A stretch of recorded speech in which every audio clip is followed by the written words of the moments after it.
The galactic conquered had ruled the stars for 12 million years. Their empire stretched across 4,000 worlds, and their member species numbered in the tens of thousands. They had seen civilizations rise and fall like waves upon a cosmic shore. They had watched stars die and new ones be born. They believed with the certainty of the ancient and the powerful that they understood how the universe worked. They were wrong. High Arbiter sat upon his throne of living crystal on the great council world of.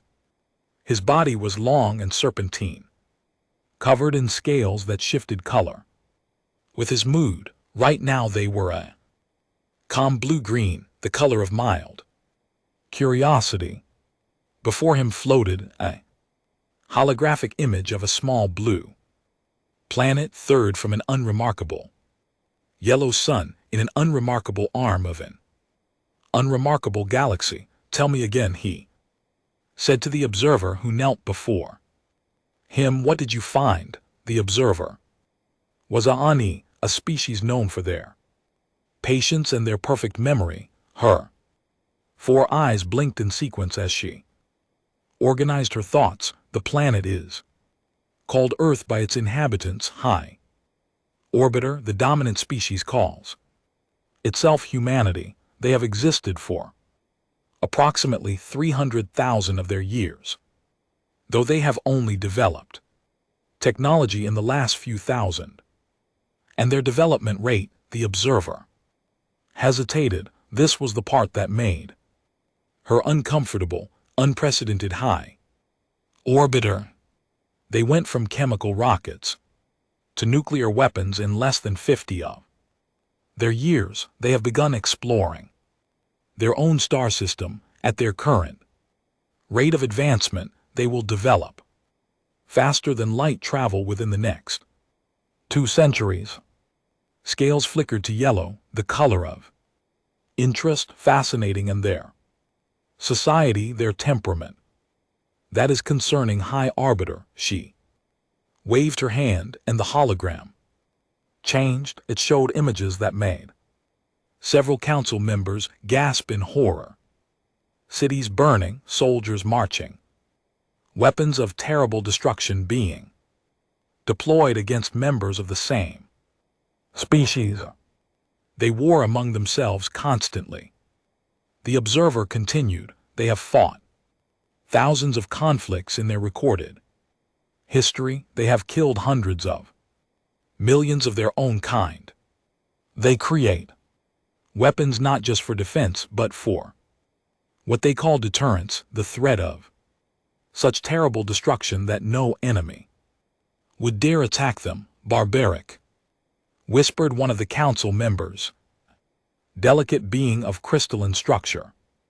Indeed, agreed, but we have seen barbaric species before. There were warriors once, so were they. We civilized them. We removed the aggression from their genes. We made them peaceful. High Arbiter. The observer said carefully, there is more.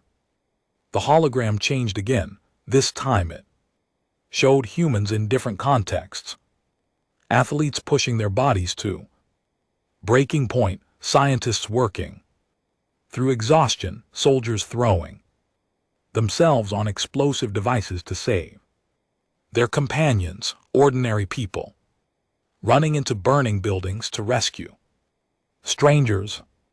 They have a capacity for violence unlike anything in our records, the observer said, but they also have an equally strong capacity for what they call sacrifice. They will endure pain, suffering, even death for causes they believe in. They form bonds with each other that override their survival instincts. They feel something they call love with an intensity that our psychologists cannot fully understand. You make them sound almost admirable, said. I make them sound dangerous. High Orbiter. A species this young, this aggressive, this unpredictable. If they reach the stars, they could destabilize everything we have built. The council chamber fell silent for a long moment. No one spoke, then rose from his throne, his scales shifting to the deep purple of decision. Send an ambassador, he commanded. Give them the choice we give. All primitive species, they can submit to genetic modification and join the conquered as peaceful members, or they can face the consequences of refusal. And if they refuse, High Arbiter, scales went black, the color of finality, then we do what we have always done. We purge them. The ambassador chosen for the mission was of the dominion of a species known for their diplomatic skills and their complete lack of combat ability. That had been so long ago that they had no memory of ever being anything other than peaceful. Had handled dozens of first contact situations. He was confident that this one would be no different. His ship dropped out of faster than light travel at the edge of the Earth's solar system. He had expected the humans to be awed by his arrival. After all, this was their first contact with an alien species. They should be terrified or worshipful, or at least impressed. Instead, his communication systems immediately lit up with thousands of signals. The humans had detected his arrival within seconds. They were already trying to talk to him. El was surprised, but he adapted. He broadcast the standard greeting in the mathematical language all intelligent species eventually developed. The humans responded almost immediately, not with mathematical symbols, but with actual words. They had deciphered his communication protocols in less than an hour. This was unusual. He proceeded to Earth, where he was met by a delegation of human leaders. They called their organization the United Nations, a council of representatives from their various tribal groups. El found it primitive but functional. The leader of the delegation was a woman named Secretary General. She was tall for a human, with dark skin and graying hair. Her eyes were sharp and intelligent, and she showed no fear as she looked upon El's alien form. "Welcome to Earth," she said. "We have many questions for you." "I have something more important than answers," El replied. "I have an offer, one that will determine the fate of your entire species." He explained the situation as clearly as he could. The galactic conquered ruled this region of space. They maintained peace through strict control of all member species. Aggressive tendencies were removed through genetic modification, a simple procedure that would make humanity peaceful, cooperative, and welcome members of galactic civilization. "And if we refuse?" Secretary General asked. Her voice was calm, but El noticed that several of the human guards had tensed. "Then you will be purged." El said. He did not say it cry. He was simply stating a fact. The conquered has done this before. Species that cannot be civilized must be removed for the safety of all others. You have one of your months to make your decision. He expected panic. He expected desperate bargaining. He expected the humans to fall to their knees and beg for mercy. Instead, Secretary General simply nodded. "We will discuss your offer and give you our answer. In the meantime, please enjoy our hospitality." El was confused by their calmness, but he accepted their invitation. He spent the next month on Earth observing humanity up close. What he saw disturbed him more than any intelligence report ever could. He watched humans compete in something they called the Olympics, a planetary ritual where they pushed their bodies to the absolute limit for nothing more than symbolic metal discs. He saw Athletes collapse from exhaustion only to rise again and continue, he saw. Losers embrace winners with genuine joy. He saw the entire species unite in celebration of physical excellence. He watched their entertainment stories, filled with violence and conflict, but also with heroism and sacrifice.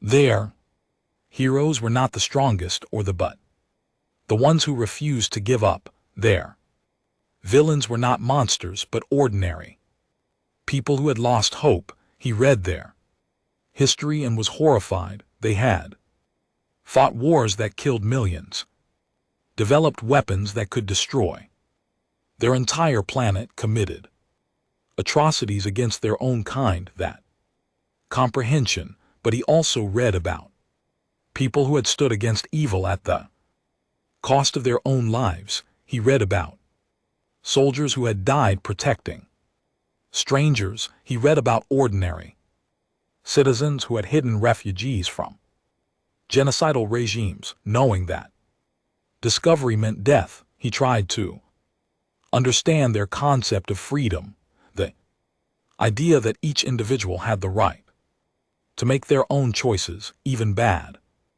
ones. It was completely alien to the conquered way of thinking, where the collective good always outweighed individual desires.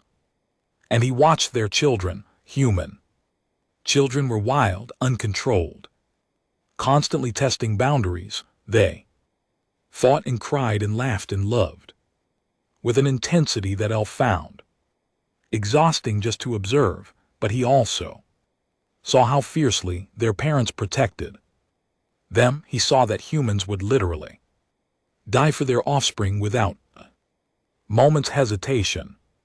When the month ended, Elle returned to the United Nations Assembly to receive humanity's answer. The chamber was packed with representatives from every nation on Earth. Billions more watched through their primitive broadcast technology. Secretary General stood at the podium. Behind her, the flags of every human nation hung in a row, symbols of their divisions but also of their unity. Ambassador Elle, she said, we have considered your offer. We have debated it in every language. We have discussed it in every forum, and we have reached a unanimous decision. Elle leaned forward. Perhaps they had seen reason. Perhaps they understood that resistance was futile. Our answer is no. The chamber erupted, not in panic but in cheers. Representatives stood and applauded. Outside, Elle could hear the roar of crowds that had gathered around the building. You don't understand, Elle said, his voice rising. The conquered has never been defeated. We have purged hundreds of species. You cannot win. Perhaps not.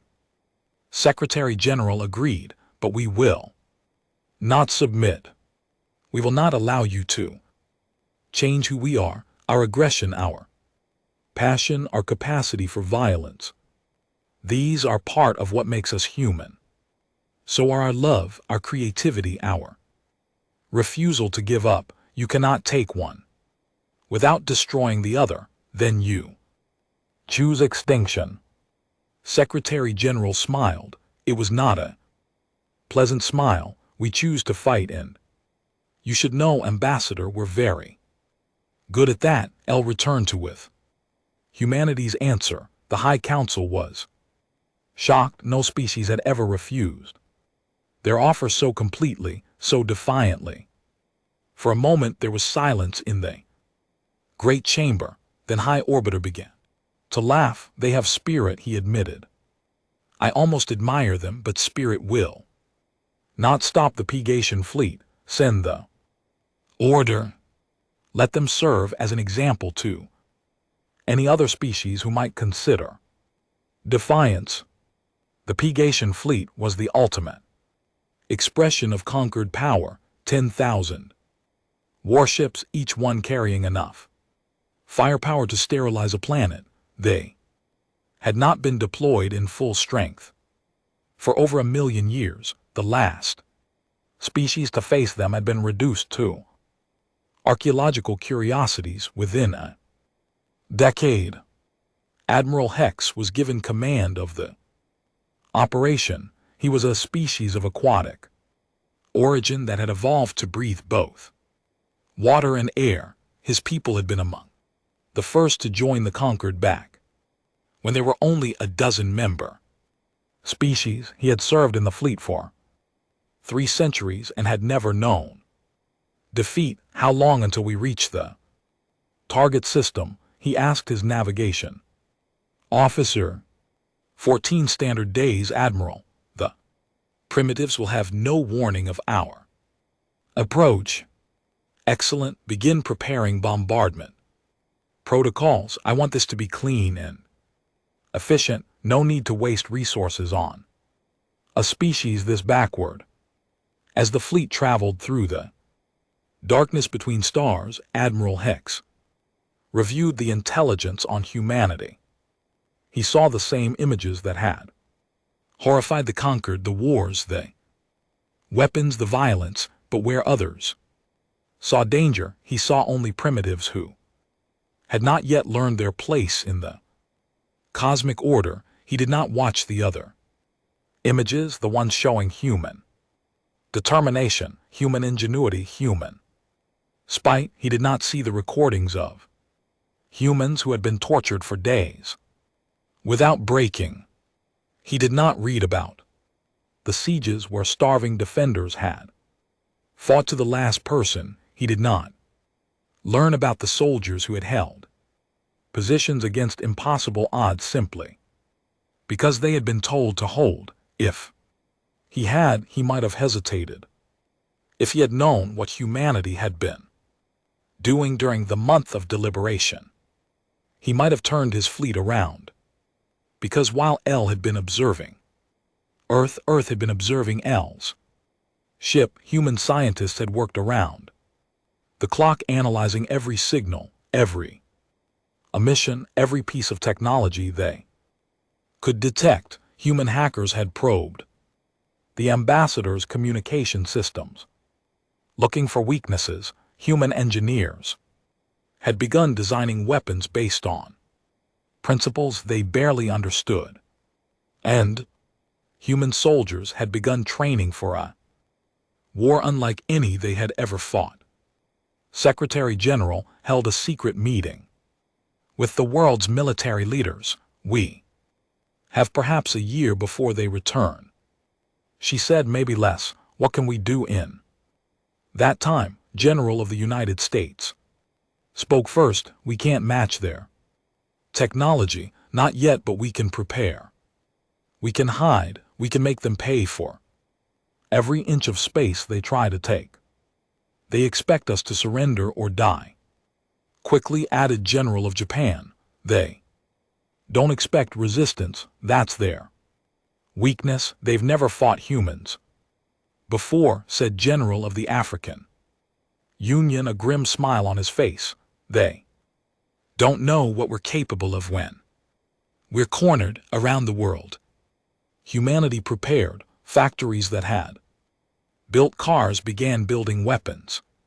Scientists who had studied black holes began studying alien shields. Hackers who had stolen corporate secrets began probing alien networks. And deep in the hearts of billions of humans, something ancient stirred, something that had slept during the long peace between nations, something that remembered the thrill of the hunt, the rush of battle, the satisfaction of destroying an enemy.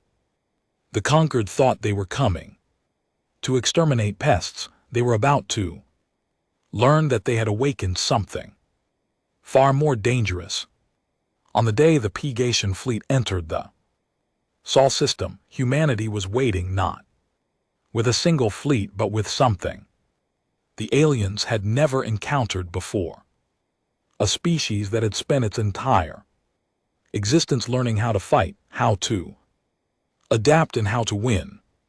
High Arbiter watching from expected a quick victory and a useful lesson for Other primitive species, he would not live to see how wrong he was. Admiral Hex stood on the command deck of his flagship, the Eternal Judgment, and watched the blue planet grow larger on his. It was beautiful, he admitted. Shame it would soon be nothing but ash and memory. Status report, he commanded. All 10,000 ships are in formation. Admiral, weapons are charged, shields are at full power, no enemy vessels detected. Hex allowed himself a moment of satisfaction. This would be the easiest purge in conquered history. The humans had no fleet, no space-based defenses, nothing but primitive satellites and a few research stations. On their moon, his officers were actually disappointed that there would be no battle. Move into bombardment position, he ordered. Target their major population centers first. I want this finished before their sun sets. The fleet glided forward, 10,000 ships moving in perfect formation. They had done this 100 times before on a 100 worlds. The procedure was simple. Destroy the cities, eliminate any resistance, then send in ground forces to hunt down survivors. Within a year, the planet would be empty and ready for recolonization. They were halfway to Earth when the first ship went dark. It was a small cruiser on the outer edge of the formation. One moment it was there, its systems humming with power. The next, every light on the vessel went out. It drifted silently, dead in space. What happened? Hex demanded. Unknown, Admiral. We're reading a complete system failure. No weapons fire detected, no impacts. It just stopped before anyone could respond. 3 more ships went dark, then 10, then 50. Across the fleet, chaos erupted. Ships that had never known malfunction suddenly lost power. Navigation systems went haywire. Weapons refused to fire. Shields flickered and died. We're under attack, someone shouted. But from what? Our sensors show nothing. Hex felt something he had not felt in 300 years. Fear. Get me a damage report now. The reports came in, each one worse than the last. Over 1,000 ships were completely disabled. Another 2,000 were experiencing partial system failures. The remaining vessels were beginning to show similar symptoms. It's in our networks, the chief engineer reported, his voice trembling. Something is in our computer systems. It's spreading from ship to ship through our communication links. We've never seen anything like it. Cut the links. Isolate the infected vessels. We can't.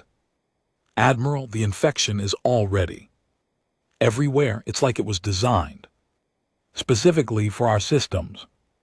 On Earth, in a basement in California, a 19-year-old hacker named leaned back in his chair and grinned. Around him, dozens of other hackers were working frantically at their computers, each one controlling a different part of the attack. Phase 1 complete, announced over the communication channel. We've got about 60% of their fleet. On the other end of the channel, General's voice crackled with tension. How long until they figure out what's happening? They're already figuring it out. But here's the beautiful thing, they can't fix it without shutting down their entire network, and if they do that, they lose coordination. Either way, we win. It had taken humanity 6 months to crack the aliens' computer systems. The ambassador's ship had been of information, broadcasting constantly to its home world. Human hackers had captured every signal, analyzed every protocol, and found something that made them laugh out loud. The conquered technology was old, ancient in fact. Their computer systems had been designed millions of years ago and had never been updated. They had never needed updates. No one had ever tried to hack them before, but humans had been hacking each other for centuries. They had developed viruses, worms, Trojan horses, and 1,000 other digital weapons. And now, for the first time, they had an enemy who had never even conceived of such attacks. The virus and his team had created was a masterpiece. It spread through the alien network like a disease, hiding in system files, corrupting navigation data, shutting down weapons and opening shield generators to feedback loops. Best of all, it was designed to look like system malfunction, not an attack. The aliens were wasting precious time trying to find a technical problem that didn't exist. Admiral Hex finally realized the truth when a message appeared on every screen. In his crippled fleet, it was in the human language called English, but his translation system still worked well enough to read it. "Welcome to Earth," the message said. "You should have SDA home." Then the real attack began. From the asteroid belt, from behind the moon, from hidden positions throughout the solar system, human ships emerged. They were ugly things, mining vessels and cargo haulers hastily converted into warships. They had no shields, primitive sensors, and crews that had never fought in space before, but they had weapons. The first round struck the eternal judgment before anyone even knew it was coming. A tungsten rod the size of a car, accelerated to 3% of the speed of light, punched through the flagship's hull like a needle through paper. It entered through the port side and exited through the starboard side, leaving a tunnel of devastation in its wake. Admiral Hex was thrown from his feet as the ship shuddered. Alarm screamed. Emergency. Lights flickered red. What was that? Kinetic impact, Admiral. Some kind of projectile weapon. No energy signature. Kinetic. Hex was confused. The Conquered had abandoned kinetic weapons millions of years ago. They were primitive, inelegant, and far less efficient than Energibe systems. Who would use such outdated technology? Another impact rocked the ship, then another. All around him, Hex could see other vessels taking hits. The human weapons were simple, just chunks of metal moving very fast, but they were devastating. Shields were designed to absorb energy, not solid objects. Rounds passed through them like they weren't there. Return fire. Hex screamed. Our weapons are offline. Admiral, the computer virus. Then fix them. We're trying, but a third impact struck the bridge directly. The shattered officers were thrown into the walls. The lights went out, replaced by the dim glow of emergency systems. Hex pulled himself upright and looked around at the chaos. Half his bridge crew was dead or injured. His flagship was crippled. His fleet was in disarray. And the humans were just getting started. Captain Maria Santos commanded the converted mining ship Hope's Fury. It was a terrible name for a warship, but no one had thought to change it. Right now, she didn't care about the name. She cared about the 3 alien cruisers bearing down on her position. "How many shots do we have left?" she asked her weapons officer. 4 rounds, Captain.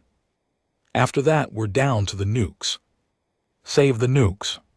Fire everything we've got at the lead ship. The hummed with power as it prepared to fire. It was a crude weapon by alien standards, just a series of electromagnets accelerating metal slug, but it worked. The round left the barrel at impossible speed and crossed the distance to the alien Cruiser in less than a second, the alien ship tried to maneuver, but it was too slow. The round struck its engine section and kept going, tearing through the reactor and out the other side. The cruiser broke apart in a silent explosion of debris and frozen atmosphere. Direct hit, the weapons officer shouted. "Two more coming," Santos said, "and we're running out of ammunition. All ships prepare for close combat." Close combat in space was insane. Everyone knew that.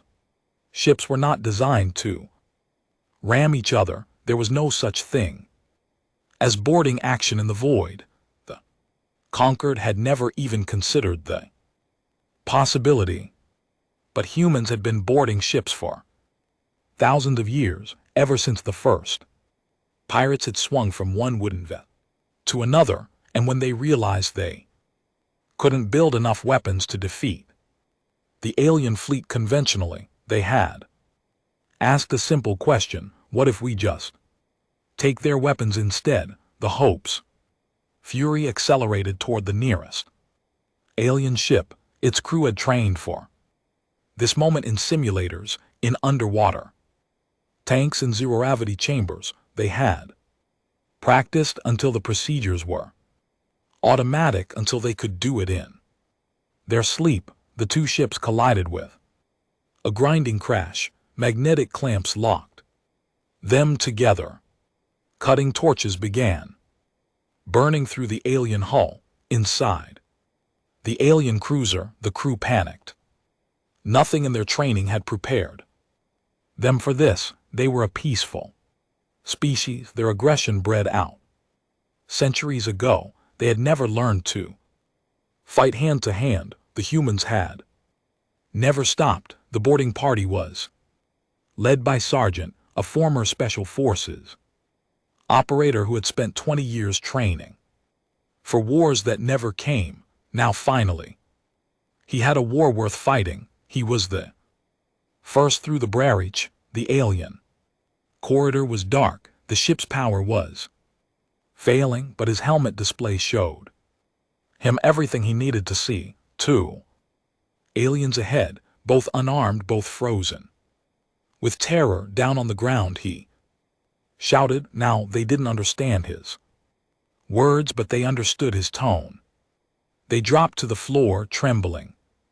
"Secure them," ordered his team. "We're not here to kill. We're here to take this ship." It took 15 minutes to capture the cruiser. Most of the alien crew surrendered without resistance. They had simply never encountered violence directed at them personally before. Their entire species had lived in peace for so long that they had forgotten what fear felt like. Now they were learning. By the time the first phase of the battle ended, humanity had lost over 100 ships and thousands of lives, but the alien fleet had lost more than 3,000 vessels, destroyed, disabled, or captured. The Pegation fleet, which had never known defeat, was reeling. Admiral Hex managed to restore partial power to his flagship. He surveyed the devastation and felt his heart sink. More than a third of his fleet was gone. Another third was badly damaged. The humans were regrouping for another attack. He had to report to the High Arbiter. The communication was patchy, but he managed to establish a connection. "High Arbiter," he said, his voice hollow, "we have encountered unexpected resistance." His face appeared on screen, his scales flickering with anger. "Resistance from primitives? Explain yourself, Admiral." "They attacked our computer systems. They used weapons we didn't anticipate. They boarded our ships and captured them." "High Arbiter, they fight like nothing I have ever seen. They are primitives. You have 10,000 ships. I had 10,000 ships. I now have fewer than 6,000, and the humans are adapting faster than we can respond. Every tactic we use they counter. Every weapon we deploy, they find a way around. They are learning.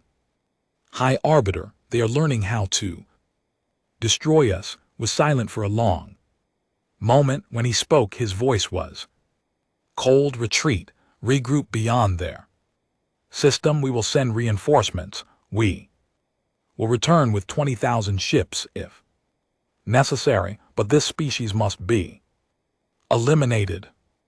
As the battered fleet, the humans did not celebrate. They knew this was just the beginning. They had won the first battle, but the war had barely started.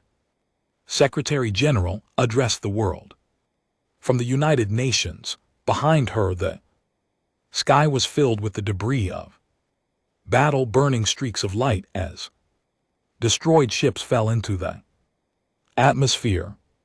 Today we proved something, she said. We proved that humanity will not go quietly into the night. We proved that we will fight for our existence with everything we have. The aliens will return. They will bring more ships, more weapons, more force, and we will be ready for them in homes and shelters around the world. Humans watched her speech. They had lost friends, family, loved ones, but they had also gained something precious: hope. They think we are primitives. Continued, they think we are weak. They think we will surrender when faced with superior force. They are wrong. We are humans. We do not surrender. We do not give up. We fight until we can't fight anymore, and then we find a way to fight some more. She paused, and her eyes seemed to look directly at every person watching. They came here expecting to find a species ready for extinction. Instead, they found warriors. They found survivors. They found us, and I promise you this: they will regret the day they declared war on humanity. Far away on the crippled eternal judgment, Admiral Hex reviewed the recordings of the battle. He watched humans sacrifice themselves to protect their comrades. He watched them charge into certain death without hesitation. He watched them refuse to retreat even when defeat was inevitable. He had studied warfare for 3 centuries. He had fought dozens of species. He had never seen anything like this. For the first time in his long career, he began to wonder if the conquered had made a terrible mistake. His last transmission before leaving the Sol system was a simple report: they fight like they have nothing to lose, because to them losing is not an option. The message reached the High Council on. It was filed away, dismissed as the excuse of a failed commander. The conquered was too old, too powerful, too certain of their supremacy to take it seriously. They would learn soon enough. Humanity had tasted victory, and they wanted more. The news of the Pegation fleet defeat spread through the galactic conquered like fire through dry grass. At first no one believed it. The fleet had never been defeated. It was simply not possible. Then the evidence arrived. Images of burning ships, recordings of human attacks, testimonies from traumatized survivors. The truth could no longer be. A primitive species from an insignificant world had defeated the greatest military force in the galaxy. The High Council met in emergency session. Species that had not spoken to each other in centuries sent representatives. Ancient rivalries were forgotten in the face of this unprecedented crisis. Everyone wanted answers. How? Demanded High Arbiter, his scales now a permanent shade of angry red.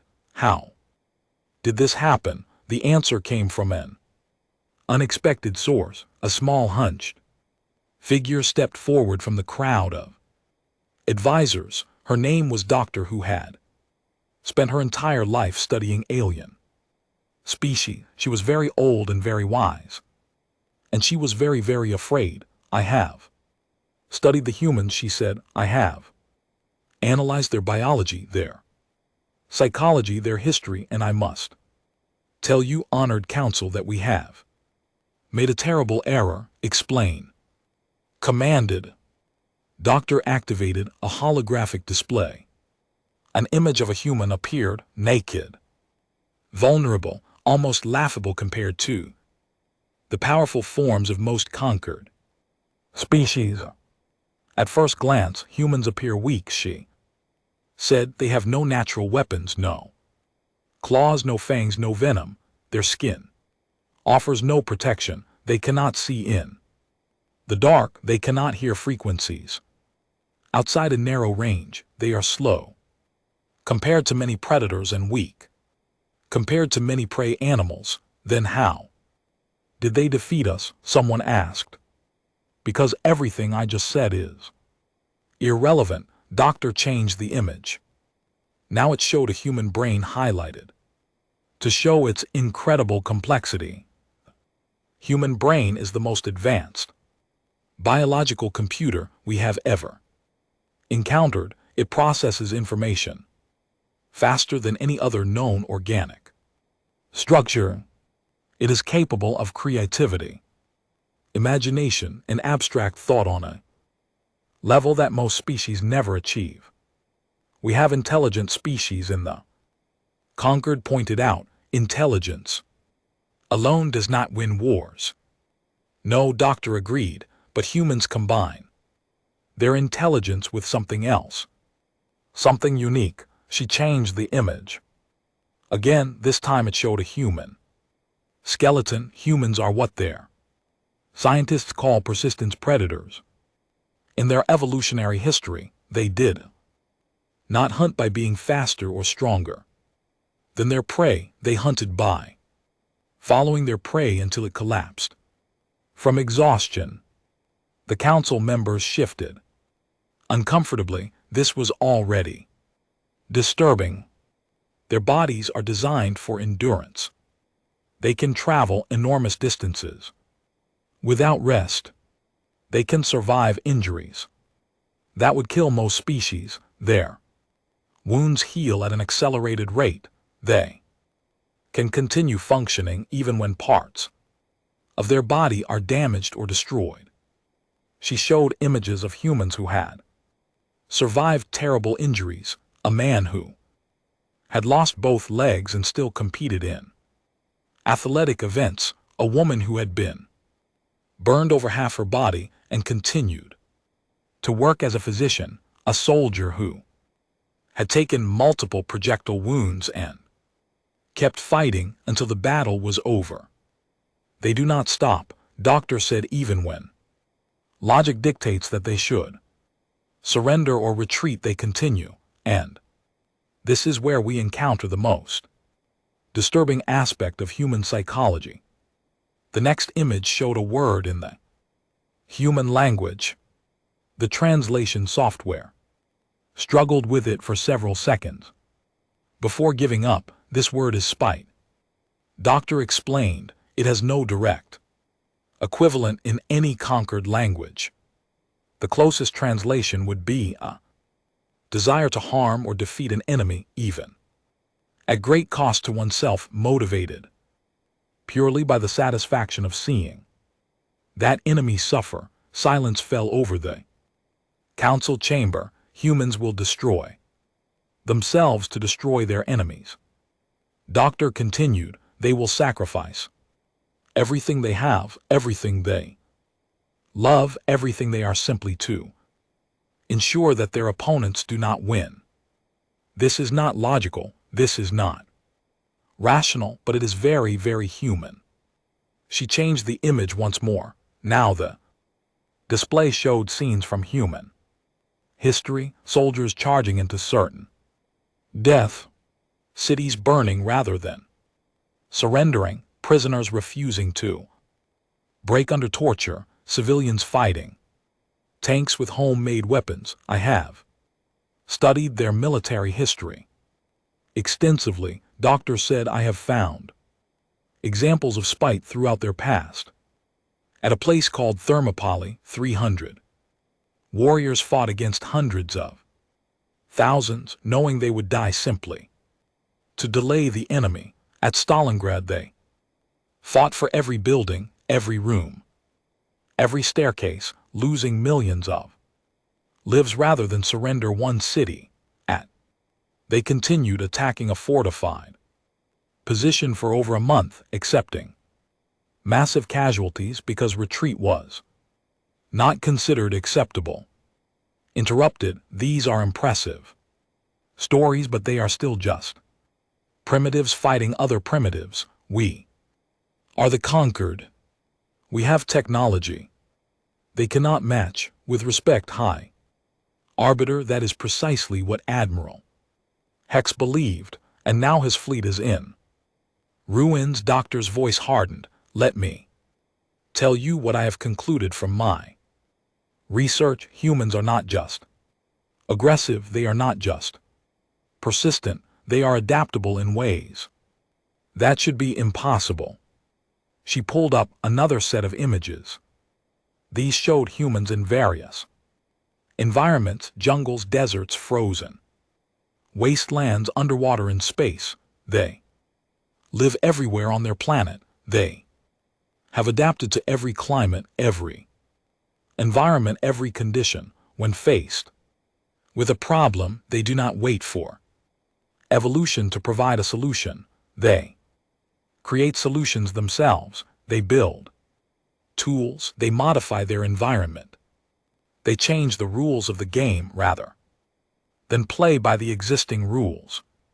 And most importantly, Doctor said, they learn faster than any species we have ever encountered. During the battle in their system, they adapted to our tactics within hours. They developed countermeasures to our weapons. In real time, they are not fighting us with their original technology anymore. They are fighting us with our own technology, modified and improved. A murmur of alarm ran through the council. There is one more thing you must understand, Doctor said. I have studied their psychology in depth. I have analyzed their art, their stories, their dreams, and I have found a pattern that disturbs me greatly. The display showed images of human fiction, stories of war, of survival, of humanity facing impossible odds in story after story.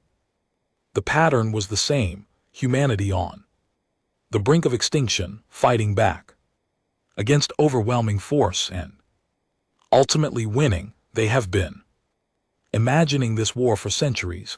Doctor said they have written thousands of stories about alien invasions. They have spent generations thinking about how they would fight, how they would survive, how they would win. When we attacked them, we did not catch them unprepared. We gave them something they had been dreaming about their entire existence as a species.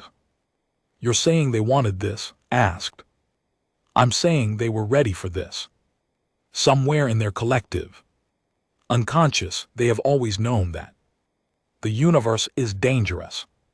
They have always expected that someday something would come from the stars to destroy them, and they have spent their entire history preparing for that day. Doctor turned off the display. Her voice was quiet but filled with dread. High Arbiter, honored council, I must give you my professional assessment. If we continue this war, we will lose, not because humans are more powerful than us. They are not because their technology is superior. It is not. We will lose because they will never stop fighting. They will never surrender. They will continue until one side is completely destroyed, and they would rather be destroyed than defeated. Then we destroy them, said. We send 100,000 ships, 1 million if necessary. We reduce their planet to dust. If we do that, Doctor said, we will not be killing humans, we will be creating martyrs, and humans fight hardest of all when they are fighting for the memory of the dead. On Earth, humanity was not waiting for the conquered next move. They were preparing. General stood in a vast underground complex, watching as teams of engineers studied captured alien technology. In the 6 months since the first battle, they had made remarkable progress. Reports, he ordered, "We've cracked their FTL drive." The lead engineer said, "It's actually simpler than we expected. The math is complex, but the basic principles are similar to theories we've been developing for decades. Give us another 6 months and we'll have our own, working faster than light engines." What about weapons? Their energy weapons are impressive, but they rely too heavily on their shield technology. Since their shields don't work against kinetic weapons, we're focusing on improving our and developing missiles that can penetrate their whole materials. General nodded, and the prisoners in a separate section of the complex, captured aliens, were being held. They were treated well. Humanity had not forgotten its principles, even in war. But they were also being studied, questioned, and evaluated. Most of the prisoners were terrified. They had never experienced violence before, and the shock of capture had left them traumatized, but a few had begun to talk, and what they revealed was invaluable. The conquered is not as unified as they want us to believe, an intelligence officer reported. There are thousands of species in their empire, but most of them didn't join willingly. They were conquered, forced to give up their aggressive traits. Many of them still remember what it was like to be free. You're saying there might be potential allies out there. I'm saying that if we can reach them, if we can show them that the conquered can be defeated, we might spark something, rebellion, revolution. At the very least, chaos. General smiled. So we don't just need to defend ourselves, we need to go on the offensive. The plan that emerged was audacious. Humanity would not wait for the next attack. They would build a fleet, travel to alien space, and take the fight to the enemy, but not as conquerors, as liberators. We're going to show the galaxy that there's another way. Secretary General declared the conquered rules through fear. We will offer something they've forgotten: hope. Across the world, humanity mobilized. Factories that had built consumer goods now built warships. Scientists who had studied peaceful applications of technology now designed weapons, and ordinary people, people who had never considered themselves warriors, volunteered to fight. The recruitment centers were overwhelmed. Young people and old from every nation and every background wanted to serve. They knew the risks. They knew that many of them would not return. They volunteered anyway. When asked why, their answers varied. Some wanted revenge for friends lost in the first battle. Some wanted to protect their families. Some simply believed that what humanity was doing was right. But one answer was more common than any other, because someone has to. It was the same answer gave when she signed up. She was 32 years old, a school teacher from Ayers. She had never held a weapon in her life. She had students she loved, parents who depended on her, a life that was comfortable and happy. But when the aliens came, she had watched her city burn. She had seen her students' faces, terrified and confused. She had decided then that she would do whatever it took to make sure they never felt that fear again. I'm not a soldier, she told the recruitment Officer, I'm just a teacher. The officer smiled. That's what most of us are, ma'am. Teachers, doctors, farmers, engineers. We're learning to be soldiers. Because we have to. That's what humans do. We learn. Thought about that for a long time. She thought about her ancestors who had crossed oceans in wooden ships. She thought about the explorers who had mapped unknown continents. She thought about the scientists who had split the atom and reached for the stars. Humanity had always done impossible things. This would just be one more. Doctor had been right about one thing. Humans had been preparing for this war. Their entire lives, every story about fighting monsters, every dream about exploring space, every fantasy about heroic battles, all of it had been practice. Humanity had been training itself without even knowing it for the moment when it would need to defend its existence. And now that moment had come. In the conquered council chambers, the debates continued. Some argued for overwhelming force, some argued for negotiation, some argued for simply containing humanity in their own system and waiting for them to destroy themselves.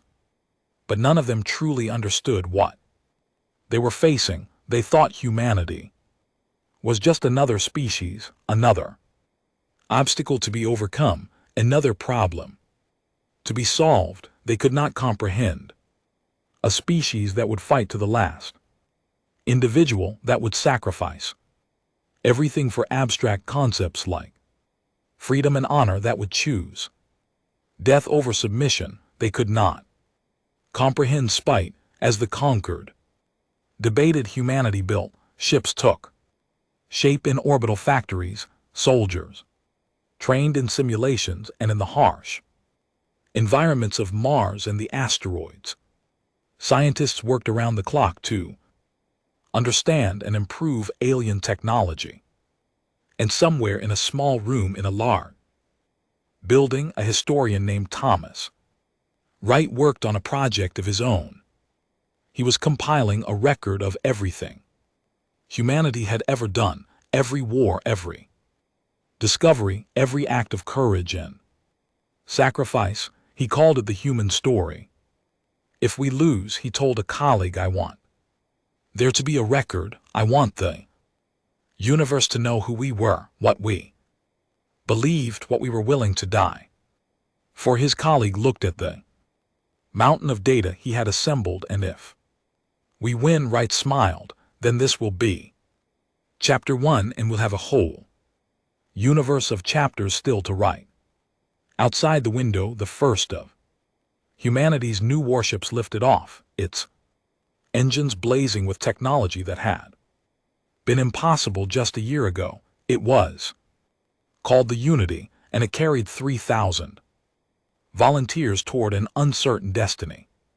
Humanity was going to war, not because they wanted to, not because they loved violence, but because they had learned in their long and bloody history that some things were worth fighting for, and freedom was worth everything. The first human fleet to leave the solar system consisted of 200 ships. It was a tiny force compared to the armadas of the conquered, but it represented something unprecedented. Humanity was no longer waiting to be attacked. They were bringing the war to the enemy. Admiral Way stood on the bridge of the flagship Resolution and watched the stars blur as the ship entered faster than light travel. She was 63 years old, a veteran of conflicts on 3 continents, and she had never imagined she would command a space fleet. But life had stopped being predictable the day the aliens arrived. First jump complete, her navigator reported. All ships accounted for. We are now in alien-controlled space. Y nodded. Send the message. The message was simple. It was broadcast On every frequency, in every language, the humans had learned from captured aliens, repeated endlessly as the fleet moved deeper into conquered territory. We are humans. We come not as conquerors, but as liberators. If you have been oppressed by the conquered, if you remember what it meant to be free, we offer you a choice. Join us, and together we will build a galaxy where no species rules over another. On the conquered of High Arbiter received reports of the human incursion with disbelief. They were supposed to be defending there, waiting in fear for the next attack. Instead, they were advancing. How many ships? He demanded. 200 High Orbiter, a tiny force. Our local fleets can easily. No, scales flickered with rare uncertainty. Do not underestimate them. Again, send 1,000 ships to intercept them and increase patrols around all member worlds. If the humans are broadcasting that message, they are hopping for rebellion. Surely no species would be foolish enough to rebel. His advisor said they have been suppressed. For corrected, there is a difference, and the humans seem very good at finding differences. The first world the humans reached was called Prime. It was the of the same species as Doctor that had been among the earliest conquests of the conquered, so long ago that few remembered their species had ever been anything but peaceful. But some remembered when the human fleet arrived. They were met not by warships, but by a delegation of elders. The eldest among them was ancient. Her scales faded to gray, her eyes dim with age, but her voice was strong. I am El. She said, I have waited my entire life for this moment. My grandmother told me stories of the before time when our people were warriors. She said that someday someone would come to remind us who we were. Are you that someone? Admiral Wei looked at the old alien and saw something familiar in her eyes. It was the same look she had seen in freedom fighters throughout human history, the desperate hope of the oppressed. We are humans, she said. We have come to offer you a choice. You can remain part of the conquered, or you can remember what it means to be free. Elle turned to her people. Thousands of had gathered to watch the meeting, their faces uncertain, afraid. For a long moment no one spoke. Then Elle raised her hand and made a gesture. It was ancient, forbidden, almost forgotten, the old sign of defiance from the days before pacification. We remember, she said. Teach us to fight. Again, the rebellion spread faster than anyone had predicted. On world after world, species that had been suppressed for heard the human message and responded. Some sent ships to join the fleet, some provided resources and intelligence, some simply stopped cooperating with conquered authorities. The humans fought wherever they went, not for conquest but for liberation. They attacked conquered installations and military bases. They freed prisoners. They protected civilian populations, and everywhere they went, they left behind the same message. You are not alone. The conquered responded with increasing brutality. Rebellious worlds were blockaded, suspected sympathizers were arrested. The High Council authorized measures that had not been used in millions of years.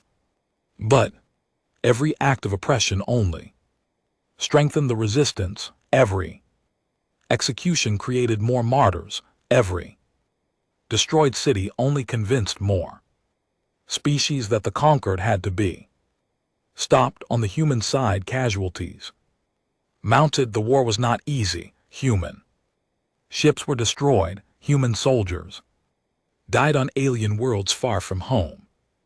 Families received messages that began with the terrible words, "We regret to inform you," but for every human who fell, 10 more volunteered to take their place. The recruitment centers back on Earth could not process volunteers fast enough. Humanity had found a cause worth dying for, and they embraced it with all the passion their species was capable of. Was now Sergeant, leader of an infantry squad in the 3rd Liberation Division. She had fought on 4 worlds, been wounded twice and lost more friends than she wanted to count, but she had also seen things that made every sacrifice worthwhile. She had seen children who had never known freedom playing in streets that were no longer patrolled by conquered soldiers. She had seen old warriors, their fighting spirit restored after generations of suppression, standing proudly in new uniforms. She had seen species that had been enemies for shaking hands because they had discovered a common cause. "Why do you fight?" a young alien soldier asked her. "One day, you could have stayed on your own world. You could have defended your borders and hoped the conquered would leave you alone. Why come here to die for species you never knew existed?" Thought about the question for a long time, because when I was a child I read stories about heroes, people who fought for what was right, even when it was hard, even when it seemed impossible. I wanted to be like them, and now I have the chance. "But you might die," the young alien said. "You probably will die. This war may go on for decades.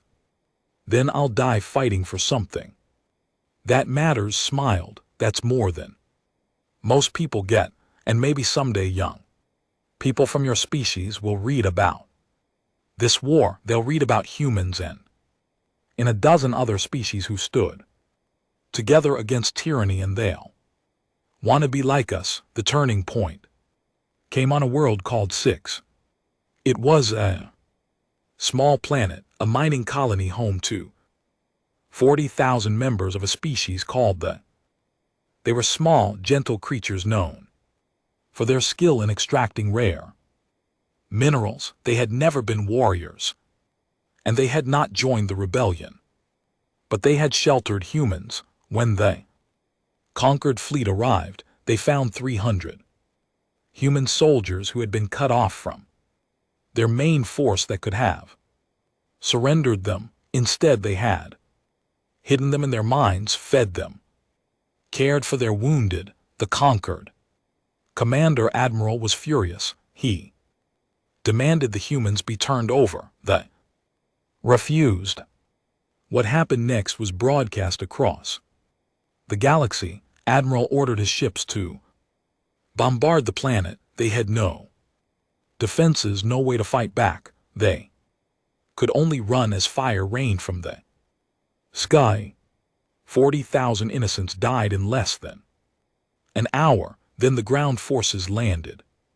They rounded up the survivors, humans and alike, and executed them in the central square of the main city. 300 humans, 6,000, shot one by one as cameras recorded everything.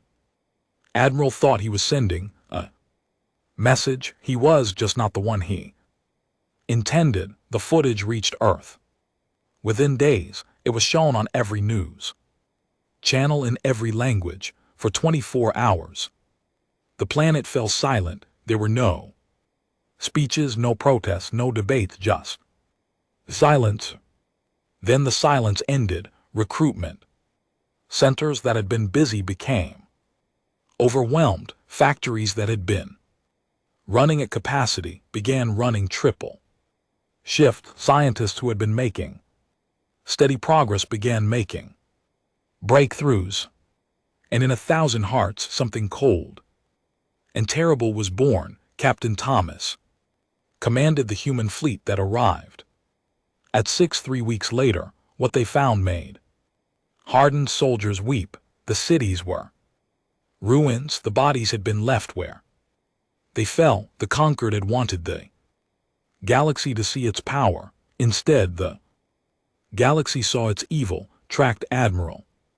Across 12 systems, the alien commander thought he was safe, surrounded by his fleet, protected by layers of defenses. He had underestimated human determination before. He had not learned the attack came without warning. Human ships emerged from faster than light travel, already firing. Escort was destroyed in minutes. His flagship was crippled, boarded. Captured, they found hiding in his quarters. He begged for mercy. He invoked the rules of civilized warfare. He promised information, cooperation.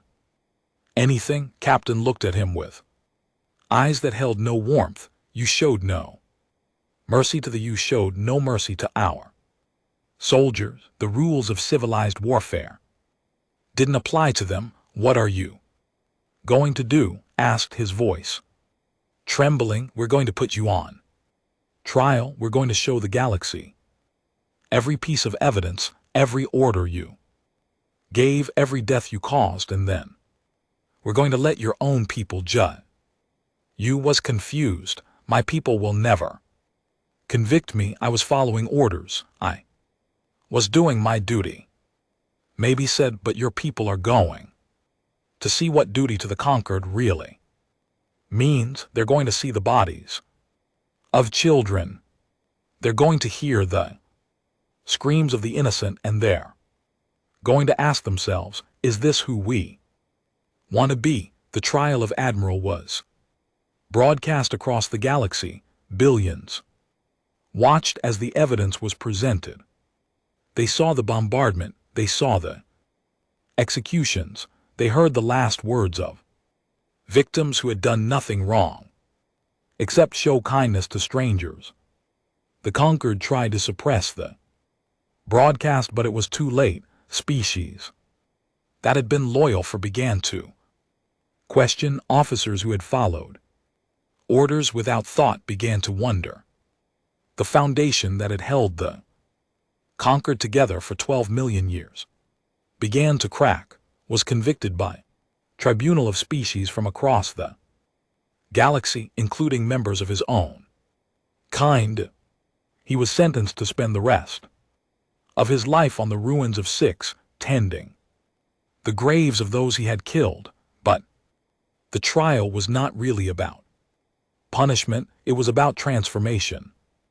After the trial, 17 more species declared their support for the rebellion. Conquered fleets began to mutiny. Officers who had committed atrocities were turned over by their own crews. The war was no longer humans against the conquered. It was everyone who believed in freedom against everyone who believed in tyranny. Was promoted to lieutenant. After 6, she was given command of a company, humans and aliens fighting side by side. They called themselves the Liberators, and they became one of the most decorated units in the war.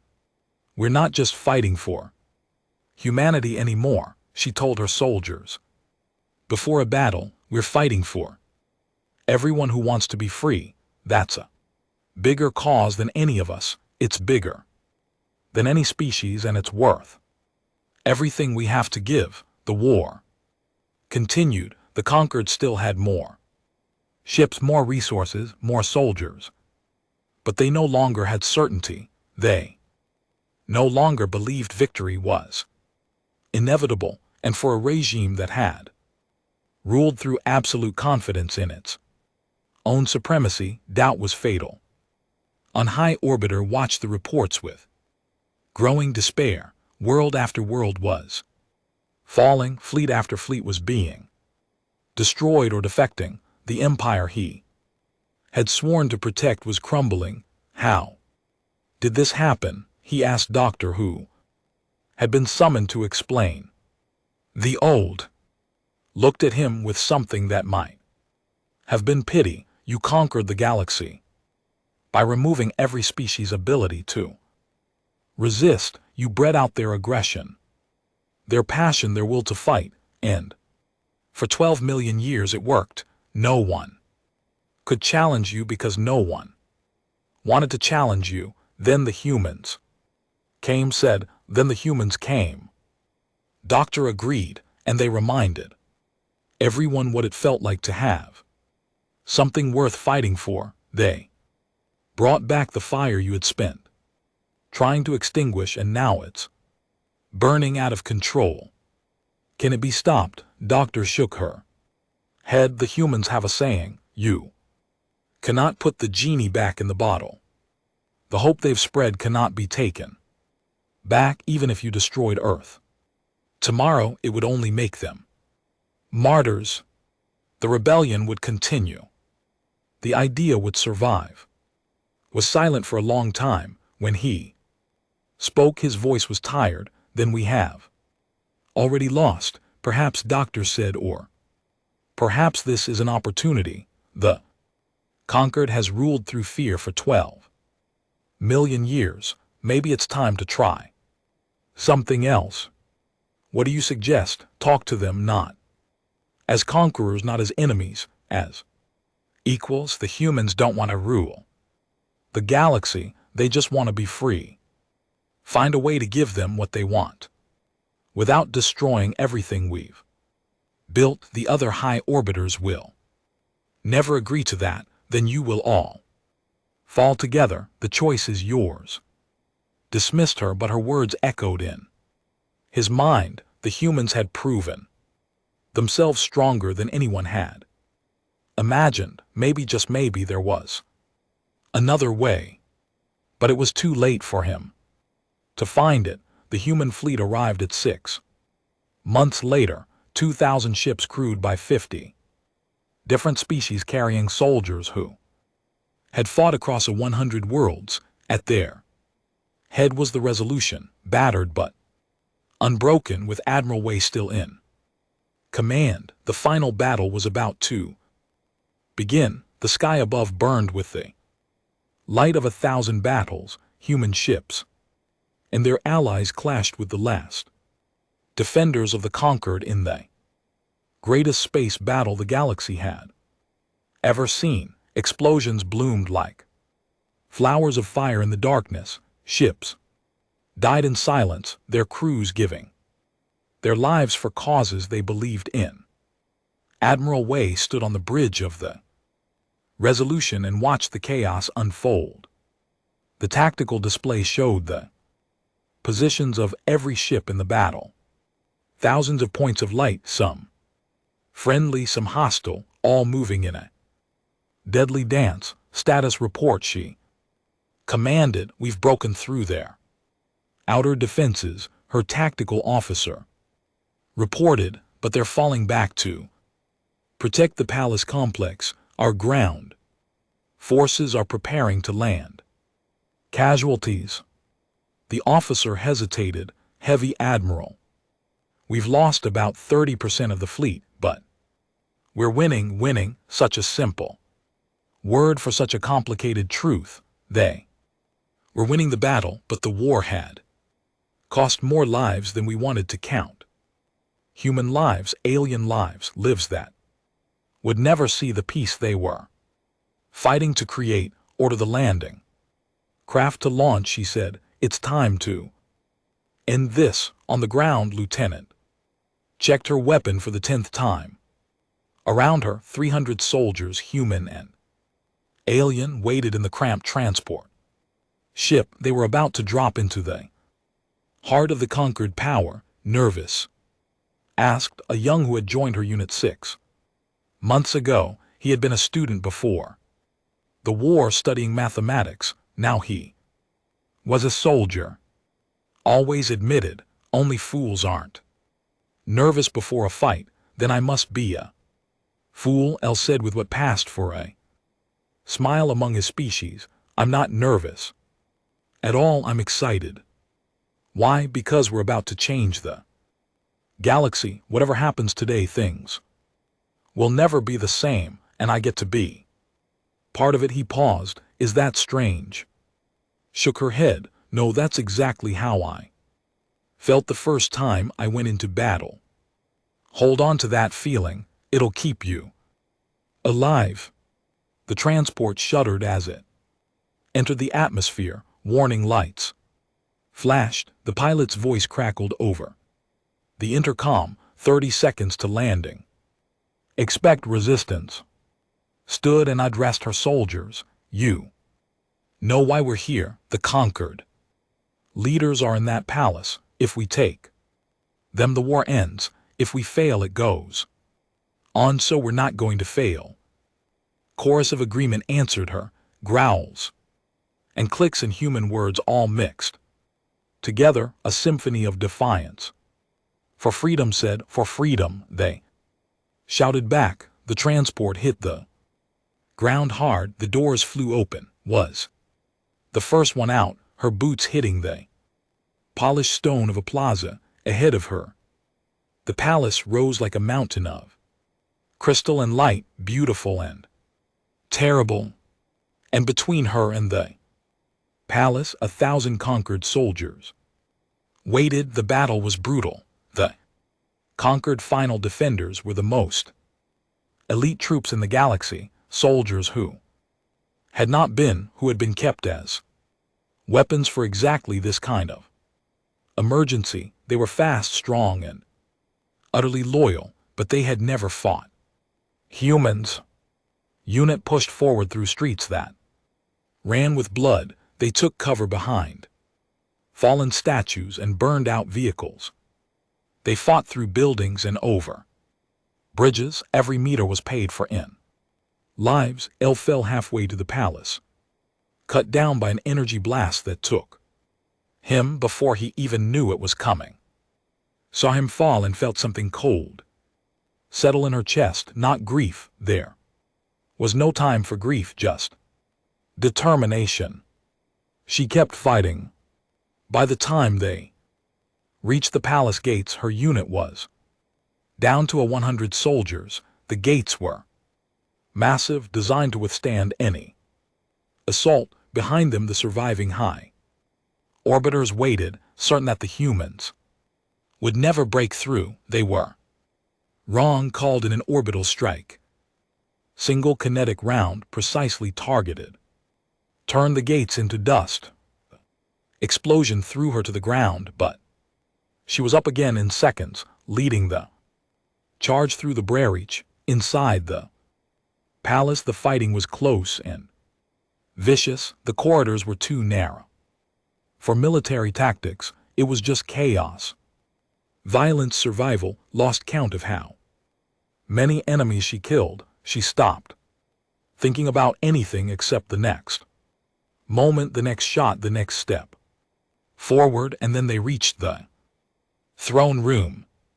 High Arbiter sat upon his crystal throne, surrounded by the last of his guards. His scales were gray now, the color of defeat. He watched the humans enter and knew that his empire was finished. Admiral Wei sends her regards, said. She suggests you surrender.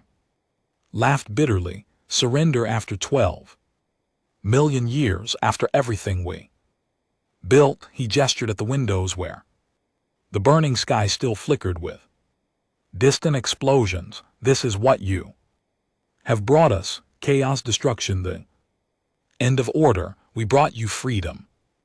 Replied, what you do with it is up to you. Before could respond, an alarm began to wail. The lights flickered. New voice spoke through the palace's communication system, a voice that made scales turn white with terror. Omega. Protocol activated. Planet killer weapon. Armed, detonation in 30 minutes. His blood ran cold. What is that? His voice was hollow. The final option if the conquered fell. We were never to let our enemies inherit what we built. The weapon will destroy this world and everything in orbit. Your fleet, your soldiers, your victory. Where is it? How do we stop it? You can't. It's automated. Once activated, nothing can prevent. Grabbed him by the throat. We're the central tower, but it shielded. You'll never. She threw him aside and was already running. Her remaining soldiers followed without question. They knew as she did that they had less than 30 minutes to save everyone they cared about.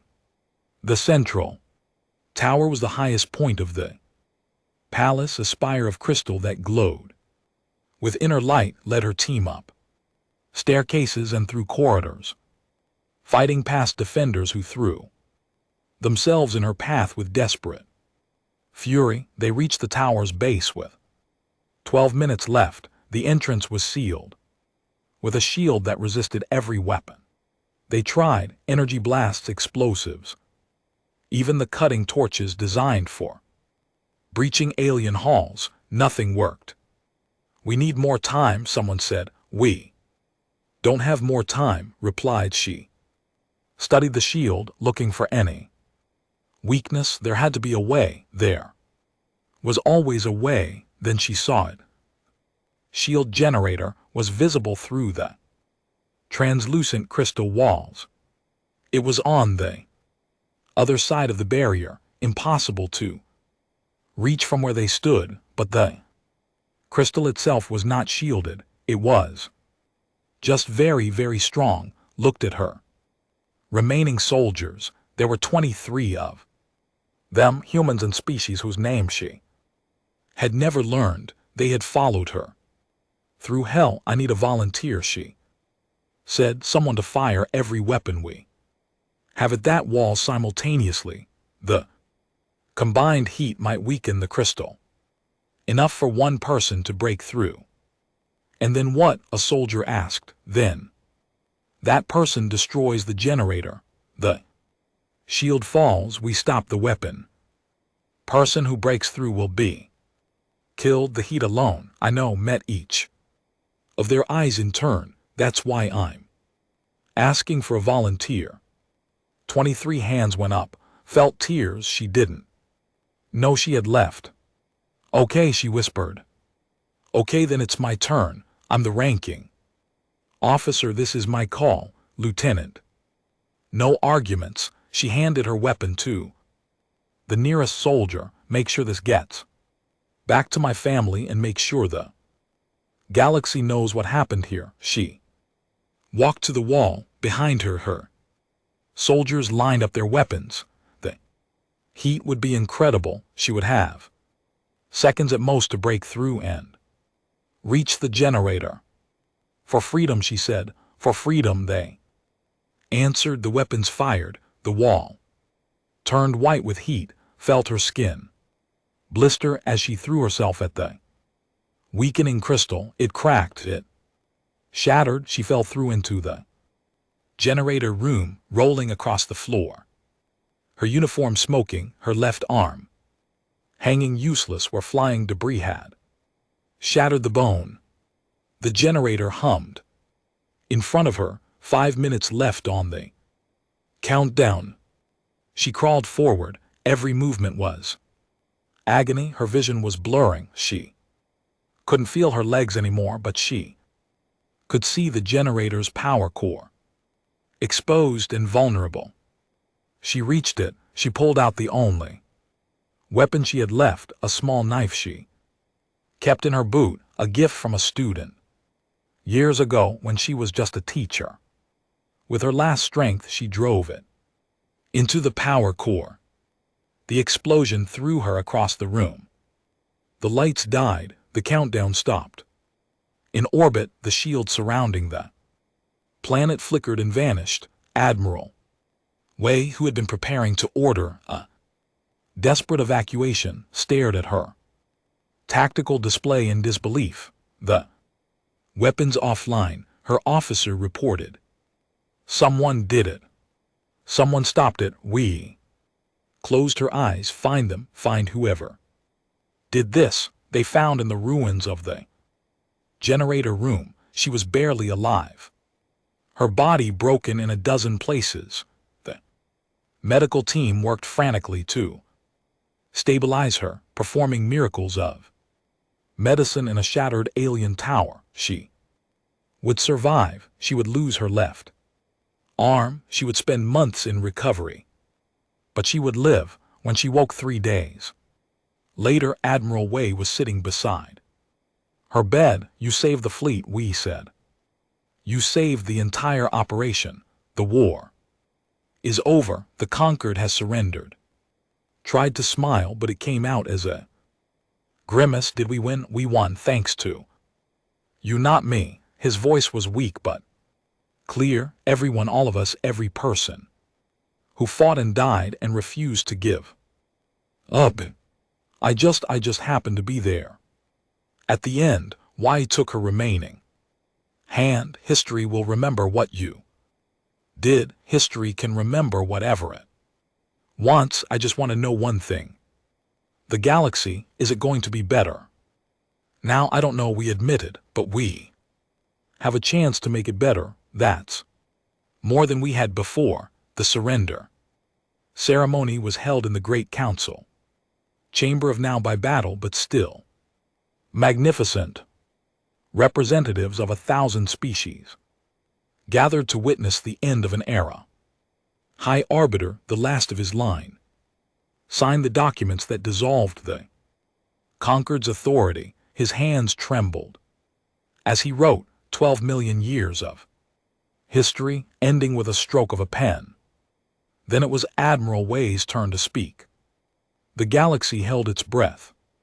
This was the moment when the conquerors revealed their true intentions. This was when humanity would demand tribute, territory submission. This was the way it had always been, but humanity had never been like other species. We didn't fight this war for territory. Why, he said. We didn't fight for power or revenge or glory. We fought because you gave us no choice. You came to our world and told us to change who we are or die. We chose a third option. We chose to fight. She paused, looking out at the assembled aliens, former enemies, new allies, uncertain observers. "And now the fighting is over, so let me tell you what we want. We want peace. We want every species in this galaxy to have the freedom to determine its own future. We want to build a community of equals where no one rules by force and everyone has a voice." Murmurs of surprise rippled through the chamber.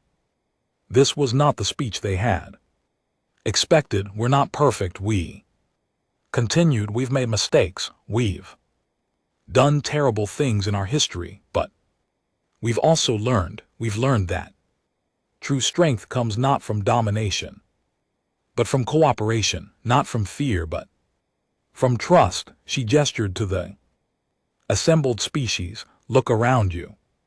Humans and 100 others.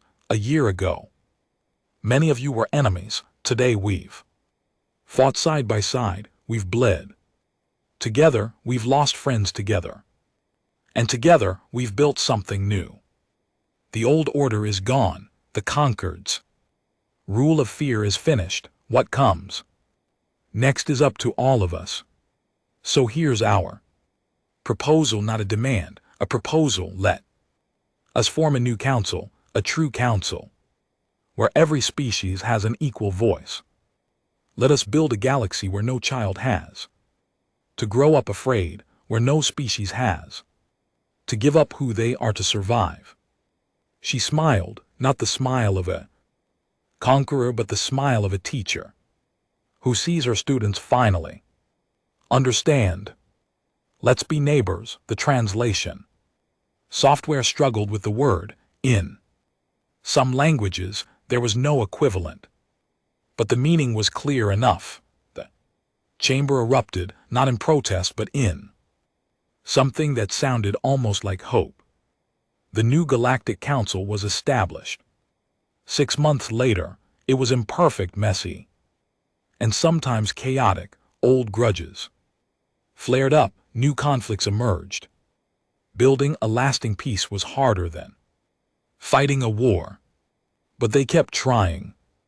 was offered a seat on the council. She declined. Instead, she went back to Earth, back to heirs, back to teaching.